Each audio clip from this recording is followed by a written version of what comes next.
अंग क्षेत्र में शक्ति की उपासना अनवरत काल से हो रही है। खासकर भागलपुर में शक्ति स्वरूपा महारानी काली और दुर्गा की पूजा विशेष रूप से होती है। इसी कड़ी में काली पूजा को लेकर जिले में भक्तों का उत्साह चरम पर है। वहीं अगर हम रामपुर खुद पंचायत के बहावलपुर गांव की बात करें तो यह काली पूजा के दौरान पूरे गांव में भक्ति की लहर हिलोरे मारते हुए दिखती है। गांव का माहौल पूर्ण रूपेण भक्तिमय हो जाता है। यूँ तो पीपल पेड़ के नीचे विराजमान मैया की पूजा हर एक दिन होती है, लेकिन कार्तिक अमावस्या की रात मैया की पूजा विशेष अनुष्ठान और मंत्रोच्चार के साथ होता है। इस मौके पर देर रात पवित्र पीपल पेड़ के नीचे मैया वेदी पर विराजेंगी। वहीं मैया की तकरीबन 30 फीट ऊंची प्रतिमा अहले सुबह से ही अपने भक्तों को खुले हाथों से आशीर्वाद देते हुए दिखेंगी।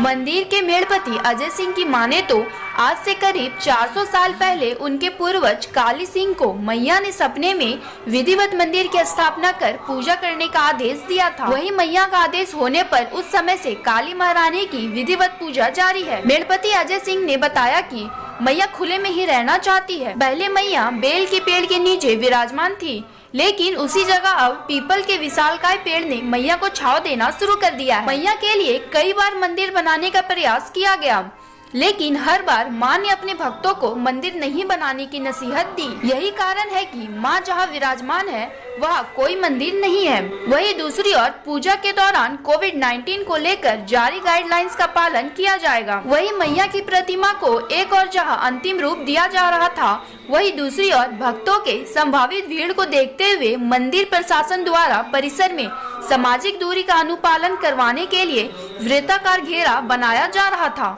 इस बार पूजा के दौरान मेला का भी आयोजन नहीं होगा।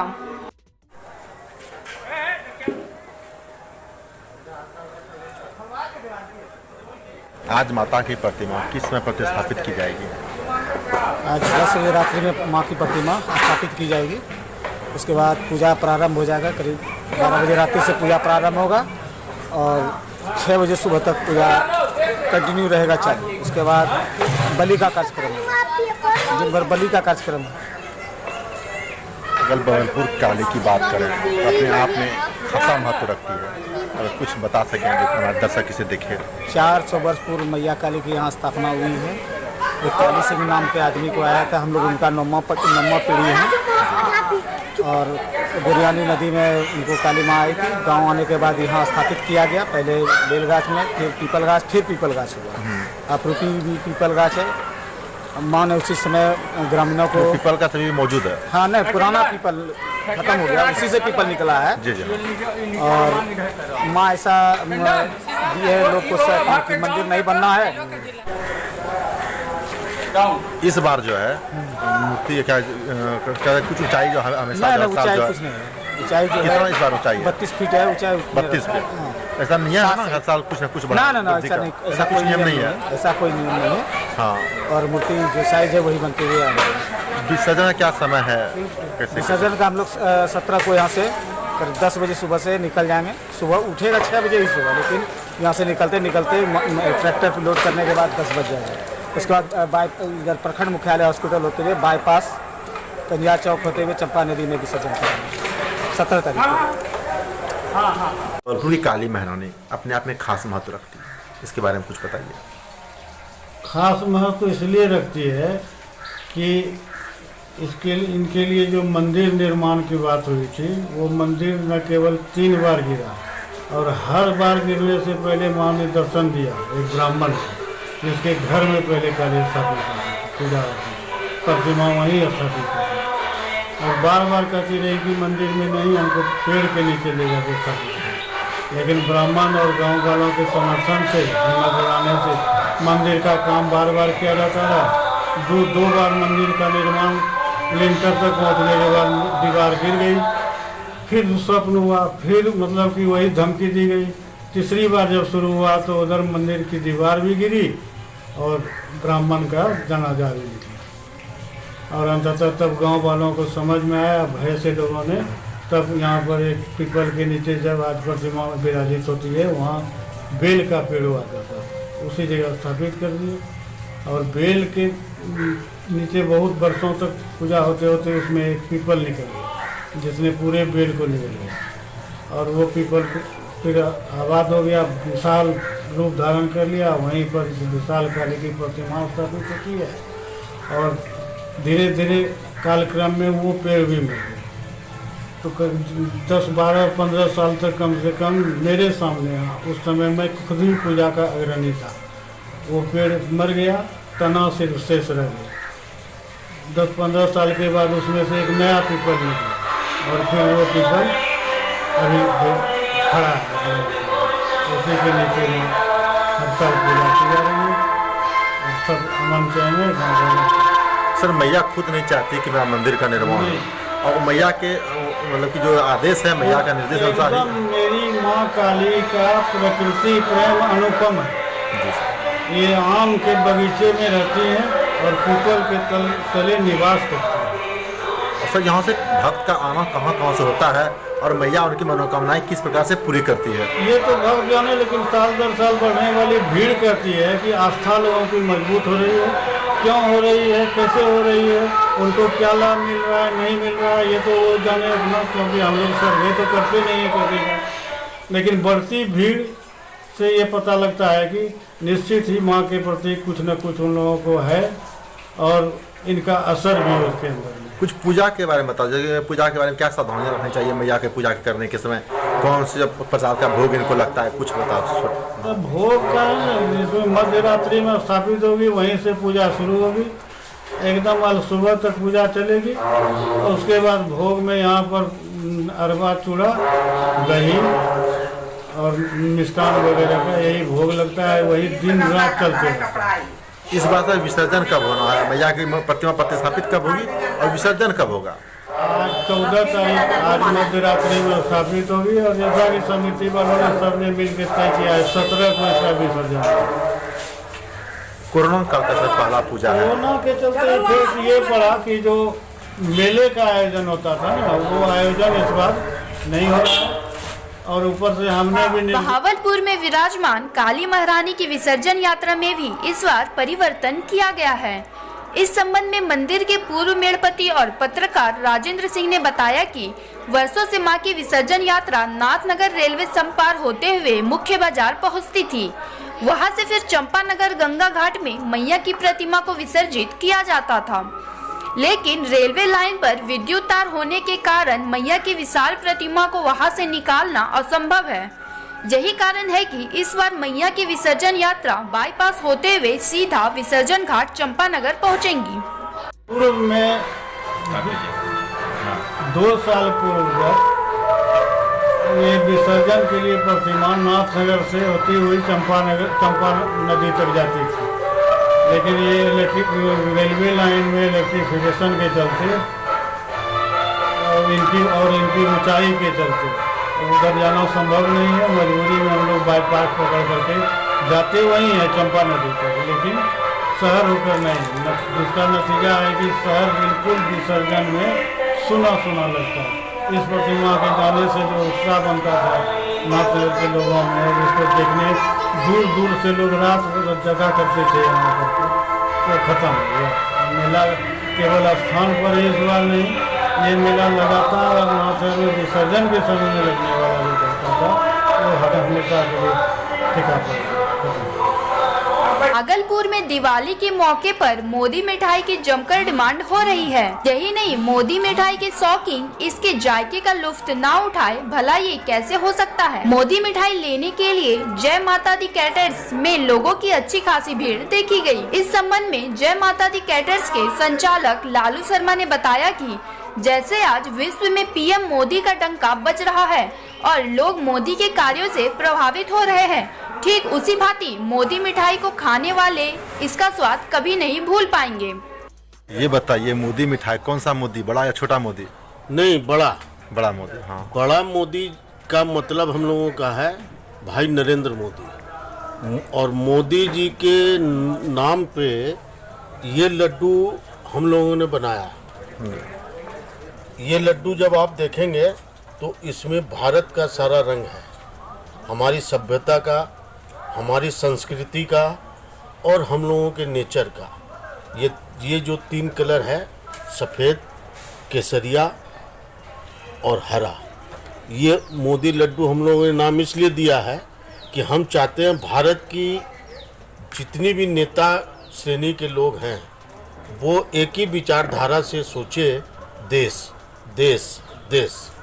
इसीलिए हम लोग ये तिरंगा लड्डू बना के और ऐसे खाने के बाद मतलब जायका के साथ अगर मोदी तड़का का बात करें तो कैसा लगता है? नहीं, अगर ये निश्चित तौर पे ये लड्डू जो खाएंगे, 1 साल उनको अगले दीपावली तक इंतज़ार करना होगा इस लड्डू के लिए। इसका स्वाद जो है, हमारी गारंटी है कि इसका स्वाद कोई भी आदमी भूल नहीं सकता है। और मोदी जी के काम देखने के बाद 5 साल आदमी नहीं भूलता है। हाँ। उनका जायका लेने के बाद 1 साल आदमी नहीं भूलेगा। नहीं, ये मोदी जी के बाद भी लोग याद रखेंगे। अच्छा, कि कोई मोदी नाम का लड्डू हम खाए थे, अपने जीवन भर याद रखेंगे। मोदी जी दूसरे आ सकते हैं, लेकिन जो ये लड्डू आज खा के रहेंगे वो एक ज़माने तक याद रखेंगे कि हम लोग मोदी जी के नाम का लड्डू खाया था।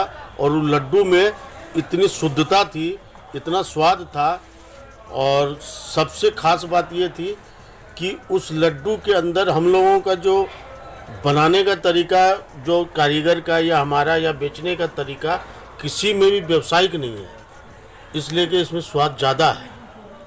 यही इसकी खासियत। लड्डू में अपनापन है, मोदी का जायका है। हाँ। लेकिन मिलेगा कैसे लोगों को, किस तरह से सुलभ? लोगों को हम लोगों ने एकदम किफ़ायती रेट पर ये उपलब्ध कराया। आज की डेट में इसी लड्डू का हम लोगों ने हाफ पेमेंट रखा, 350 रुपया में फूल मेवा का, जो 700 रुपया किलो का था, 350 रुपया में उन लोगों को दिया जो लोग भी मोदी लड्डू के नाम से मोदी लेने आए हैं। और अभी भी हम लोग रखे हुए हैं, शाम तक जो भी आएंगे उनको देंगे। बिहार विधानसभा में कांग्रेस विधायक दल के नेता सह भागलपुर से विधायक अजित शर्मा को पूर्व सीएम जीतन राम मांझी से बड़ी आस है। यहाँ तक कि उन्होंने मांझी को कांग्रेस की विचारधारा से मेल खाने वाला बताया है। उन्होंने कहा कि बिहार में महागठबंधन सरकार बनाने के लिए प्रयासरत है।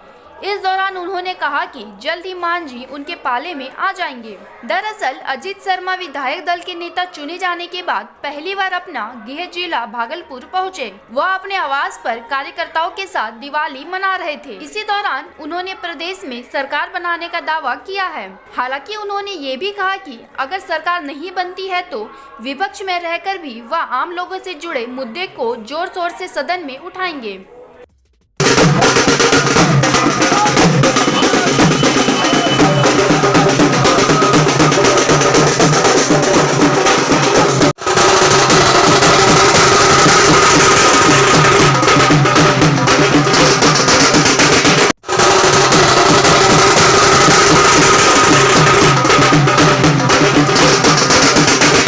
सर, एक विधायक से विधायक दल के नेता तक कितना कठिन था?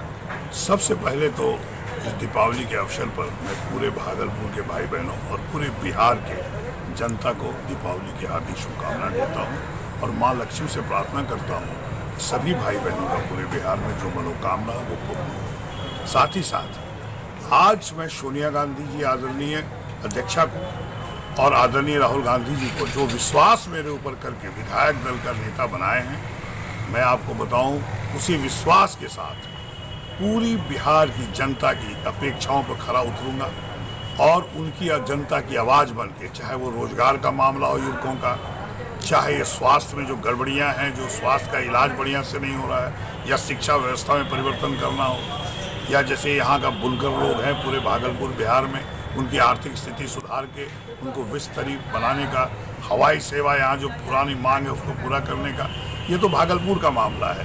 पूरे बिहार में मैं बताऊं पूरी जनता के जो भी अपेक्षा है उस पर खरा उतरूंगा और कांग्रेस की जो विचारधारा है, जो सिद्धांत है, जो सोच है लोगों के लिए, युवकों को रोजगार देने का, जो राहुल गांधी जी ने अनाउंस किया है, उसे पूरी उनकी आवाज़ बन के विधानसभा में अगर सरकार मेरी नहीं बनती, एनडीए की बनती है, तो पुरजोर आवाज़ निकाल के वो काम कराने का काम करूंगा। इसमें कोई संदेह नहीं। कांग्रेस की विचारधारा को लागू करके उनके सिद्धांतों को लागू करने का काम करूंगा। सर, महागठबंधन चर्चा है कि अभी अंदर खाने सरकार बनने का प्रयास जारी है। मैंने अभी ये कहा कि अगर बनती है, अगर महागठबंधन की सरकार प्रयास बनी, किस तरह का था? अगर महागठबंधन की सरकार बनी देखिए, इस बार चूंकि पूरे चुनाव में जो जनता का मन था बदलाव का, बदलाव मतलब एनडीए सरकार को उखाड़ फेंको और महागठबंधन को बनाओ, यही था।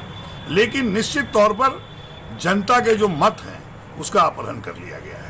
कैसे किया गया, अभी सीसीटीवी फुटेज देखने की बात है। लोग मांग रहे हैं, दे नहीं रहे हैं, वीडियो रिकॉर्ड। ये जो पोस्ट बैलेट जो कर्मचारी लोग वोट किए उनमें गड़बड़ियां हुई। 10 से लेके 200-400 वोट में बहुत लोग आ रहे हैं। अगर वही आप जोड़ लो तो सरकार बन जाती है।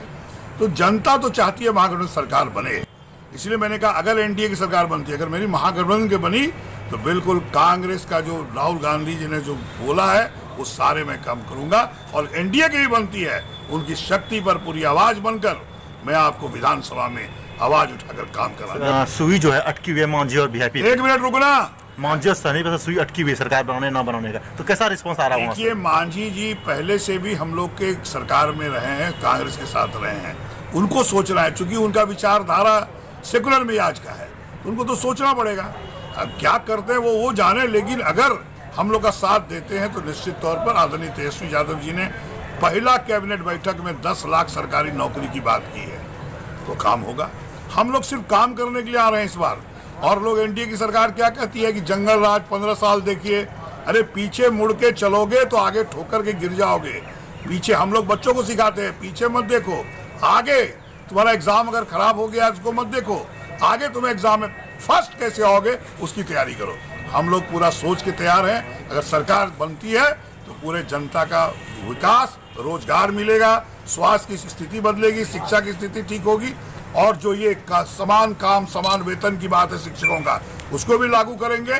कोई काम और नहीं भी सरकार बनेगी, इसको कराने का काम करेंगे और सरकार को वादा करेंगे कि ये काम सारा होगा जनता के हित में। सरकारी सेवा में लंबे अरसे तक रहने के बाद अचानक सेवा निर्मित हर किसी को अंदर से झकझोर देती है। यकीन मानिए ये पल बड़ा ही भावुक वाला होता है, लेकिन कई ऐसे जवाज कर्तव्यनिष्ठ होते हैं जो इस पल को तरक्की और अन्य लोगों को रोजगार उपलब्ध करवाने में व्यतीत करने का काम करते हैं। इन्हीं लोगों में से एक है भागलपुर डीपीआरओ कार्यालय के सेवा निर्मित कर्मी परमानंद झा।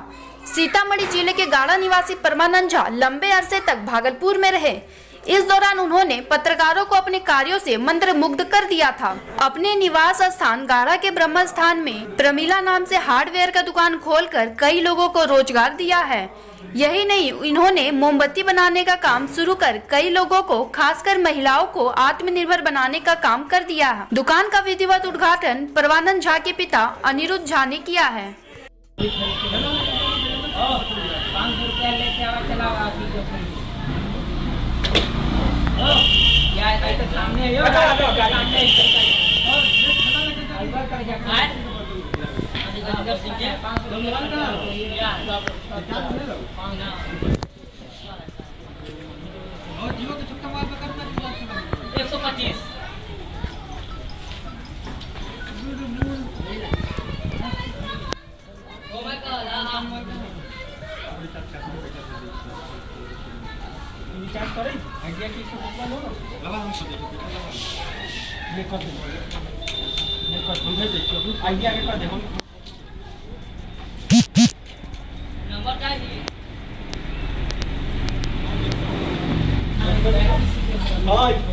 बाकरगंज में